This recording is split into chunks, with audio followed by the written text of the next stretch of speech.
Hello दोस्तों, आप सभी का स्वागत है हमारे चैनल में। आज मैं आपके साथ लेकर के आई हूँ DSSB DOE हिंदी का पेपर। आज हम इसका जनरल इंग्लिश का पार्ट डिस्कस करेंगे, तो आप वीडियो को एंड तक ज़रूर देखें। तो आज का हमारा पहला क्वेश्चन है, find the part of the given sentence that has an error in it. अब हमें बताना है कि इस सेंटेंस में क्या एरर है, और अगर कोई एरर नहीं है तो हमें नो एरर चूज़ करना है। तो हम देखते हैं, the country expect us to do our duty. तो हम देखते हैं कि यहाँ पर ये जो इस सेकंड वाला पॉइंट है इसमें एरर है। यहाँ पर क्या आना चाहिए था, द कंट्री एक्सपेक्ट्स अस। तो इसमें ऑप्शन नंबर 3 जो है वो सही हो जाएगा। नेक्स्ट इज, हमें बताना है कि यहाँ पर क्या आएगा। तो हम देखते हैं, I congratulated him on his promotion. उसके प्रमोशन पर मैंने उसे कॉन्ग्रेचुलेट किया, बधाई दी। तो इसमें जो ऑप्शन नंबर 4 है वो सही हो जाएगा।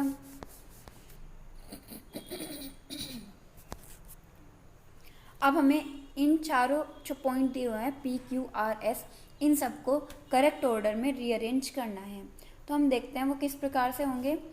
सबसे पहले आएगा, academic subjects take precedence over other activities in schools. तो जब हम इन सेंटेंस को अरेंज करते हैं तो पहले तो हम ये देखते हैं कि जो सेंटेंस हम बनाएं उसका मीनिंग निकलना चाहिए बिल्कुल प्रॉपर्ली। तो हमारा क्या हो जाएगा, सेंटेंस सही हो जाएगा, क्योंकि हम सेंटेंस बोलते ही उसको हैं जिसका पढ़ने के बाद हमें सही मीनिंग समझ में आए। तो जब हम इसको इस तरीके से लगाएंगे SQRQP, तो हमारा जो आंसर है वो सही निकल जाएगा। तो हमारा ऑप्शन नंबर 3 जो है वो इसमें सही हो जाएगा। अब हमें बताना है, ये जो ईडियम दी हुई है, फ्रेज दी हुई है, लाइफ एंड सोल, इसका क्या मीनिंग है। इसका मतलब होता है मेन सपोर्ट। आप इनको याद रखें, ये जो ईडियम्स हैं इस तरह के क्वेश्चन एग्जाम में हमेशा पूछा जाता है। तो ईडियम्स आपको पता होना चाहिए उनका क्या मीनिंग है। नेक्स्ट इज, हमें बताना है इसका अपोजिट कर्टसी का। अब हमें पता होना चाहिए कर्टसी का मतलब क्या होता है। इसका मतलब होता है गुडनेस, या फिर हिंदी में बोले तो सौजन्य। तो अब हम देखते हैं, एक्सपेंड का मतलब होता है विस्तार करना, तो ये तो नहीं हो सकता। नेक्स्ट इज प्रेज, प्रेज मतलब प्रशंसा करना, तो ये भी नहीं हो सकता। ऑब्स्टेकल का मतलब होता है बाधा। और कर्टसी का मैंने क्या मीनिंग बताया, सौजन्य मतलब किसी की हेल्प से एक तरीके से। तो ऑब्स्टेकल क्या होगा, बाधा, तो ये इसमें सही है। जबकि जो डिस्कॉर्ड है उसका मतलब होता है कलह। तो ये तीनों ऑप्शन सही नहीं है। तो ऑप्शन नंबर 3 जो है वो इसमें सही हो जाएगा। अब हमें जो ब्रैकेट में दिया हुआ है इसको इम्प्रूव करना है सेंटेंस, इस वर्ड को, ताकि सेंटेंस में सही जच सके। तो हम देखते हैं, it does not take much to make her angry. तो मेक ही आएगा इसमें, जैसे कि ये सिंगुलर में है, डज आया हुआ है, तो इसमें वर्ब की फर्स्ट फॉर्म यूज होगी। तो इसमें जो नो इम्प्रूवमेंट है, सेकंड ऑप्शन, वो हमारा सही हो जाएगा।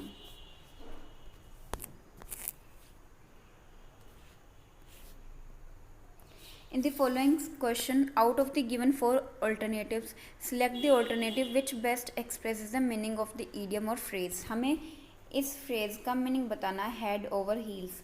जो हेड ओवर हील्स है उसका मतलब होता है in love with, madly in love, मतलब बहुत ज़्यादा पसंद करना किसी को। तो ऑप्शन नंबर 3 जो है वो इसमें सही हो जाएगा।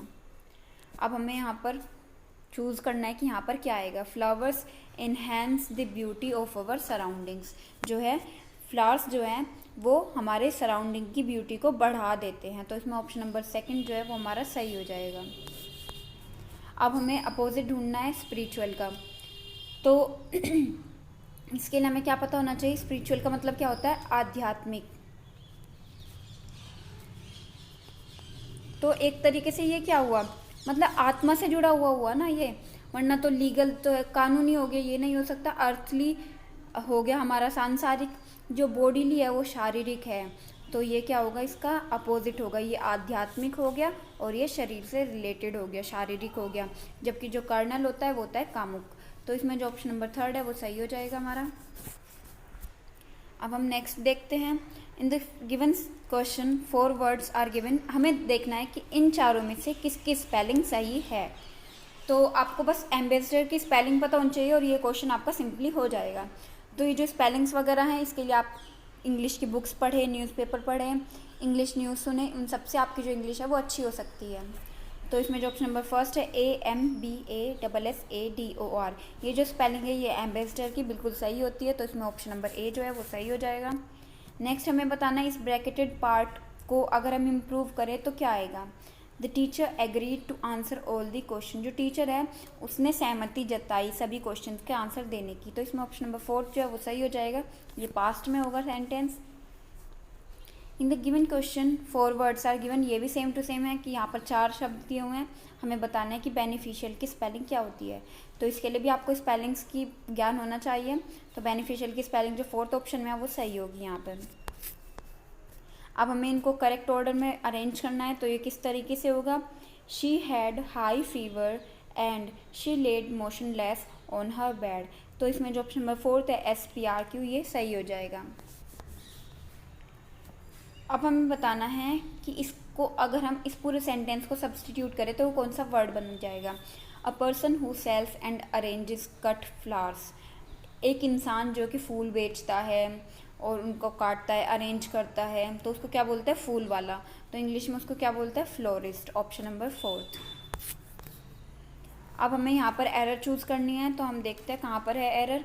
Everybody admitted that she has done her best, क्योंकि ये पास्ट में चल रहा है तो पास्ट में इसमें क्या होगा, डूइंग की जगह डन आना चाहिए, वर्ब की थर्ड फॉर्म, डू की थर्ड फॉर्म डन, तो इसमें जो ऑप्शन नंबर फर्स्ट है वो सही हो जाएगा 3।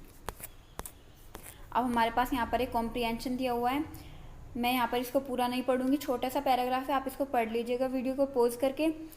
इसमें क्या दिया हुआ है, डैम्स के बारे में दिया हुआ है, और जब आप इसके क्वेश्चंस पढ़ेंगे तो आपको इजीली बचा हुआ भी पता चल जाएगा। तो हम इसके क्वेश्चंस डिस्कस करते हैं। विच of the following is not true about the water made available through dams, इनमें से कौन सा ऑप्शन सही नहीं है जो कि डैम से वाटर अवेलेबल होता है उसके लिए।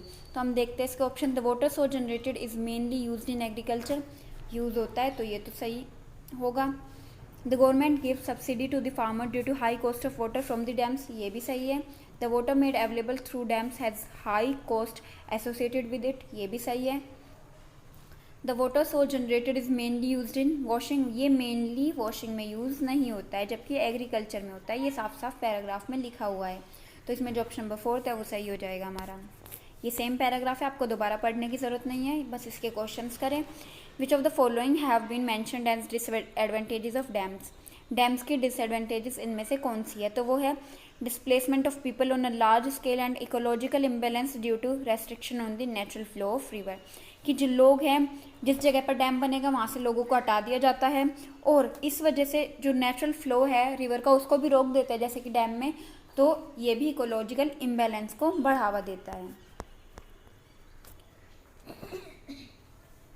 नेक्स्ट है which word is similar in meaning to displacement, displacement का सिमिलर मीनिंग बताना है तो वो होता है डिसलोकेशन, ऑप्शन नंबर फोर्थ।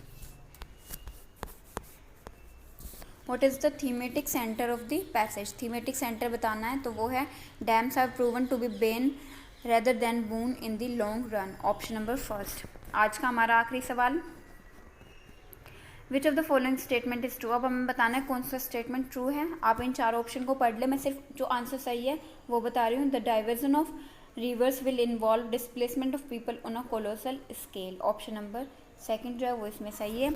अगर आपको हमारा वीडियो पसंद आए हमारे चैनल को शेयर करें और सब्सक्राइब करें। आपका बहुत बहुत धन्यवाद।